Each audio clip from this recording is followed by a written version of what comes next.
Hey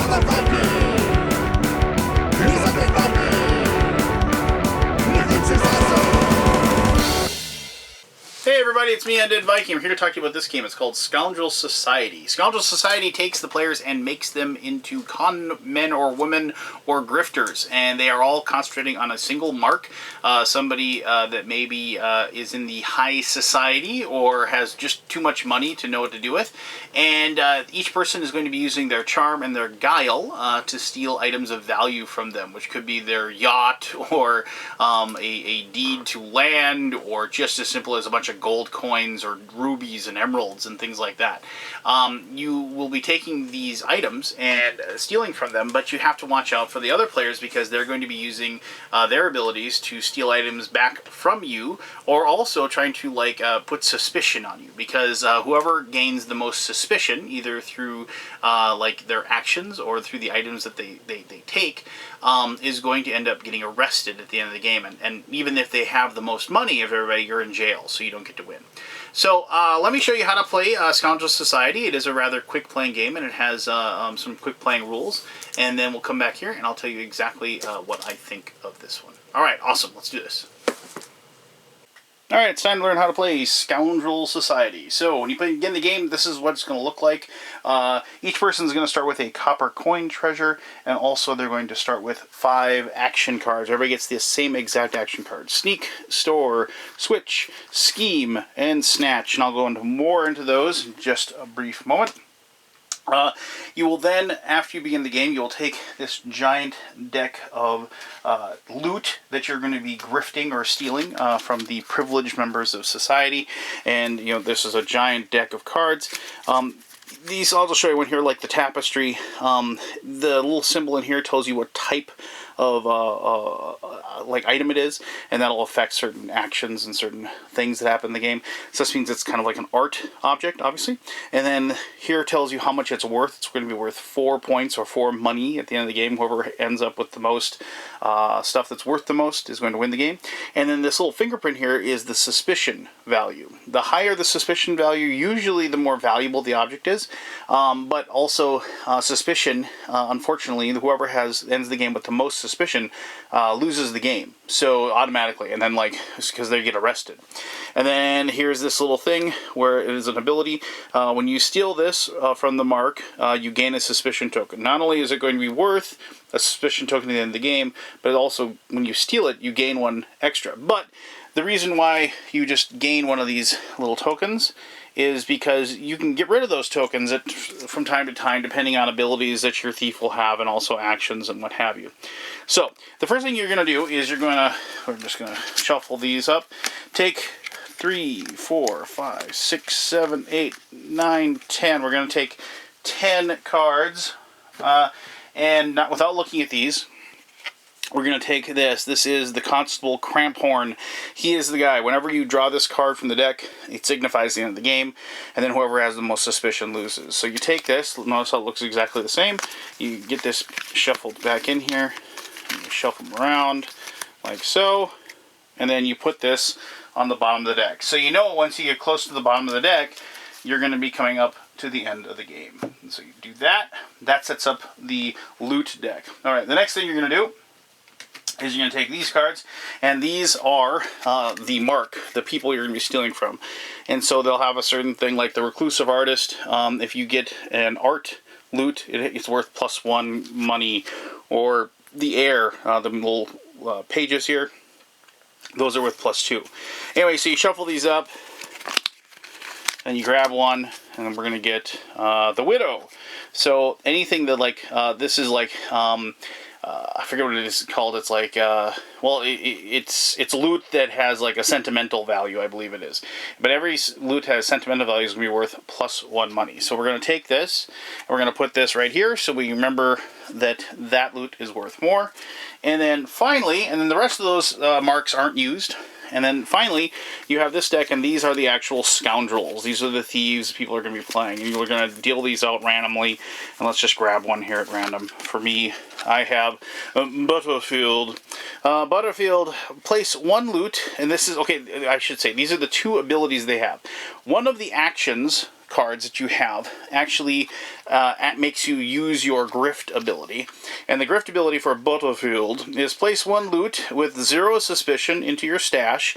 I'll explain stash in a moment, but basically you have 2 types of loot. You have loot that everybody can see and that people can possibly steal from you or affect, and then you have stash, which will be placed underneath your thief card. Now, as soon as they're in your stash, then they can't be taken. So place 1 loot with 0 suspicion into your stash, steal 1 loot with 1 or more suspicion from the row or another player. If you steal from a player, that player gains 1 suspicion token. So you can see how, you know, this guy can mess with other people. And then you have here, whenever you return your actions to your hand, you may lose 1 suspicion token. That's his knack. The knack is an ability that just sticks with you the entire game. And so we'll just go ahead and we'll place, here, we'll move that over there, like so. And so that is our thief, and that's who we're going to be playing. And then some of the other scoundrels that you have here, like Blanche Lupin, 1 loot, steal 1 loot from the top of the deck. You may steal 1 loot from the row with 1 or more suspicion, so she can get a couple of things. After you resolve the store action, the store is how you move stuff into your, underneath your card. You may place 1 additional loot with 1 or more suspicion into your stash. And so, you know, just, you have several different things. And some of these don't have art. Remember, this is a prototype, so just keep that in mind. But anyway, so each person gets 1 of these. You should probably make sure you know what other people's abilities are and what their actions are and how they work. And now you can begin the game. So you take these actions into your hand. You'll have those ready to go. And then you're going to take, let's say we're playing a 3-player game. You're going to take the number of cards from the top of the deck. You're going to take these cards. You take the number of cards is the number of players plus 1. So like for a 2-player game you take 3, 3-player game you take 4, 4-player game you take 5. So we'll just say we're playing a 3-player game. We're going to take 3 cards. So we have an elephant painting, a crocodile handbag. We're just going to move this over a little bit. A crystal chandelier, and finally foreign coins. Okay, so you can look over here and you can see that like the foreign coins are going to be worth more because it has the little sentimental value, but also you notice it's a money loot as well. So like we're worth 1, but because of the fact that we're stealing from the widow, it's going to be worth 2. And notice how it has no suspicion, things like that. The crystal chandelier, 2 suspicion and 4 money. So here you have, you cannot steal or exchange any other loot while you control this. Control means that you have it like in front of you, but not in your stash. So, you know, that's one of those things where if you take it, you're going to have to immediately put it in your stash, so you can do that. Crocodile handbag, just to finish off the row. When you steal this from the mark, you may place another loot into your stash. Pretty handy. It's worth 1, no suspicion, and it's like a drinking one, if you will. And then here's an art. Expensive painting. It's worth 5, worth a ton. It's an art, so it doesn't really do anything, but it's worth 3 suspicion, which of course isn't good. But so what's going to happen is that each person's going to take their 5 actions, and they're going to pick one that they're going to do. And then they place it face down in front of them, and then they flip it over to show what they chose. Depending on whether or not somebody else picked the same action as you, you're going to be able to do one of 2 things. So we'll just go through these. So sneak is you steal 1 loot from the top of the deck, so you don't get to see it, you just grab it. And then you place 1 loot with 1 or more suspicion into your stash. So you can go ahead and then put 1 underneath your guy if you happen to have that. And technically, that should be over there because that's in our store. Note the copper coin does not count against what you're storing. You can have up to 3 things plus your copper coin here in front of you. But remember the copper coin doesn't count. So you can have 4 technically with the copper coin there. And then you have, but if more than one... if more than one person, that's if you yourself are the only one who picked it, you get that one. But if more than one person is, you get to choose one. You get to steal 1 loot from the top of the deck, or place 1 loot with 1 or more suspicion into your stash. So you have to, normally you'd get to do both things in this situation, but in this situation, you have to pick one of the 2. So the store, it's the same thing regardless. You know, place 1 loot in your stash. Place 1 loot in your stash. Doesn't switch. No, switch. Here, and this one is called switch. So switch. Exchange 1 loot with another player. You may place 1 loot in your stash. And this one just exchanges 1 loot with another player. So you just switch it out. You can hear this is a scheme. You use your grift ability. In any order, use your grift ability and place 1 loot in your stash. And the grift ability, if you remember, is the actual ability that's on your card. That's the one that you do there. So, and then finally, you have a snatch ability, which is steal 2 loot from the row, or steal 1 loot from the row. So you can see that they're slightly different as far as the ability is. And I should mention that the use your grift ability is here, but it says right here, in any order, use your grift ability and place 1 loot into your stash. So this is the one, the scheme ability is actually is better when more than one person picks it. But other than that, you just do what your ability says. So if you said, like if you put down, snatch, which is steal 2 loot from the row. Now, hopefully, like this is one of those things where you don't refill it until everybody's taken the action. So, if there's nothing left for you, like let's say more than one person took snatch, and you're like the like in a 3-player game, you're like the 3rd person, you're going to have less available. Or if somebody else took an action that was slightly different, because you start with whoever like the first player is, and you go around the table. So if you're the first player, and say maybe nobody else took snatch, then you're going to get to take 2. So you're going to say, okay, well, I really like this super expensive painting, so we're going to take that, and I really like these foreign coins because they're worth more to her. And so then, we take the snatch, and we don't get rid of it, you're going to keep it out there, and so you got to place these into your loot row, and so you'd have those out like that, and then we have our snatch action down there. So everybody can see that you took that snatch action. And so everybody else will go, and so, maybe somebody else had an ability and they took that, and that was gone as well. So, on your next action, you're going to refill the row back up to 4. So, French perfume, and a bric-a-brac, and emeralds. And so then we have that out there. And so now you have your next action. Now you don't get to take your snatch action into your hand. You have to actually, so people can see which action you have left. And so now, maybe you want to store something, but you're going to try to figure out way to get more stuff. So if we look at his grift ability, so that we can place 1 loot with 0 suspicion into our stash, and then steal 1 loot with one or more suspicion from the row of another player. And if you steal, you can give them a suspicion token. Well, is this 1 or more loot? Well, maybe like the crystal chandelier or something that they have. So we could do that. We could, scheme, which is using our grift ability. So we put that down. We turn face up, and now maybe we're not the first player, so it goes all around, and maybe a few of these things get taken from the other players. They grab those. But now I can go, so I can put something with 0 suspicion into my stash, and so I can take, these guys, the foreign coins, so now nobody can steal those. And I place that into my stash like so, behind my character. And then I can steal 1 loot with 1 or more suspicion from the row or from another player. And so if I'm going to steal from another player, so let's say I did, take this guy's crystal chandelier. And so we're going to take that from him because it's worth a lot of money. And, then because we did that, we get to give him a suspicion token and hand that off. And so then we go around again, and I'm just going to kind of show you the different actions here quickly.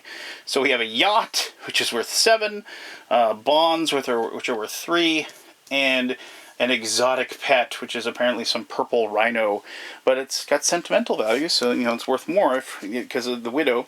And so now, maybe we take the store action because we can't take anything when we have the crystal chandelier, so we're going to take this and we're going to hit and we're going to store that and put it down there. And now, with our next action, we'd be able to take something.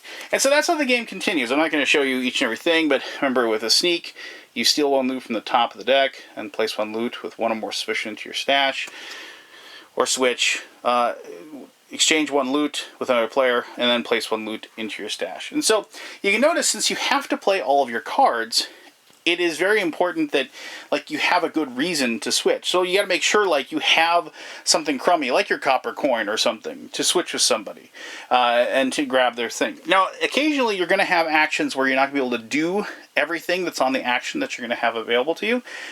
But you have to try to do as much as possible. But if, for whatever reason, like lack of cards, you're unable to complete the total action, that's okay. But as long as you can possibly do the action, you have to completely fulfill the requirement of the card that you play.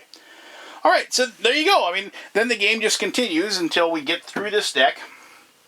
As soon as the constable comes out, we will total up the number of suspicion tokens that we have collected, combined with the suspicion of the loot that we have, and then whoever has the most is automatically arrested and they lose. So even if they have a ton of money, more than everybody, they're not going to win the game.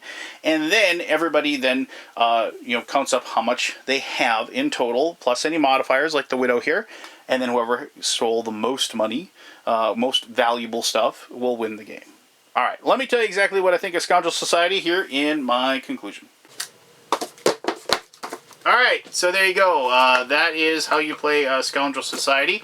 I'm a little annoyed that one of the players wasn't Prince Ruprecht, the character Steve Martin kind of sort of played, or the role he played in the movie Dirty Rotten Scoundrels, which is, of course, I gotta think was a bit of a inspiration for this game. I really like this game basically because it has it's one of those games that has the wonderful simple rule set, and it combines it with gameplay that matters, if you will. It has enough. If it was one of those things where like you could just pick any of the cards in your hand and play it, and pick any of the cards and play it, I don't think I'd like this game as much. But I love the fact that each player has to put their cards down. You can't collect them until you played all 5 cards, and you put those back in your hand.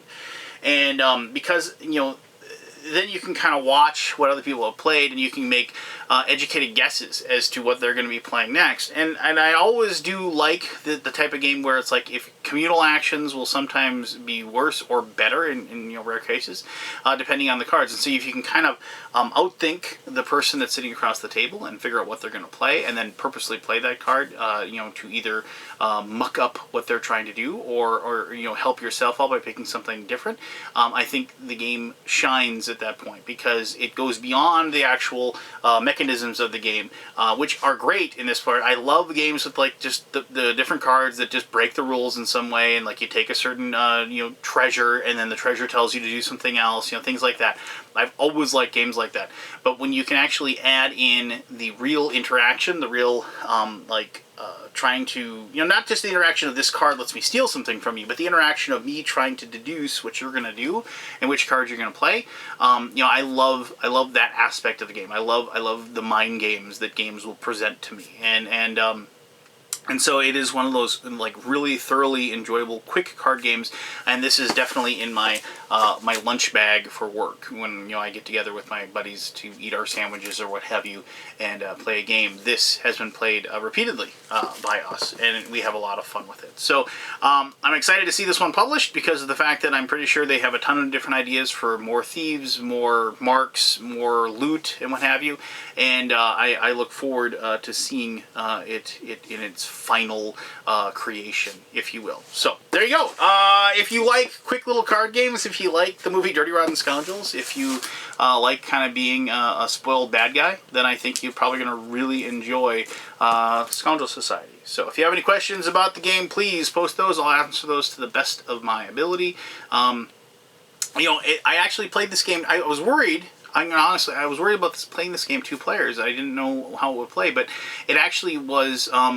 That was actually really fun because of the one-on-one aspect as far as the card play goes. It really involved. When you're playing with like 4 people at the table, chances are your card's going to get played by somebody else. But when you're 2-player, you can see exactly what cards they have left, and you have a really good idea. So I really actually enjoyed that aspect. So it really played well too, and the chaos of like a 3 or 4-player game, it was a lot of fun as well. So for all of those reasons, and like the fact that I can play with multiple different people, and the theme and the quick rule set, like I said, I can't recommend it enough. So there you go. Ask away if you have any further questions. I really appreciate you taking the time to watch this video, as always. And until next time, you have yourself one heck of an awesome day. All right, bye-bye.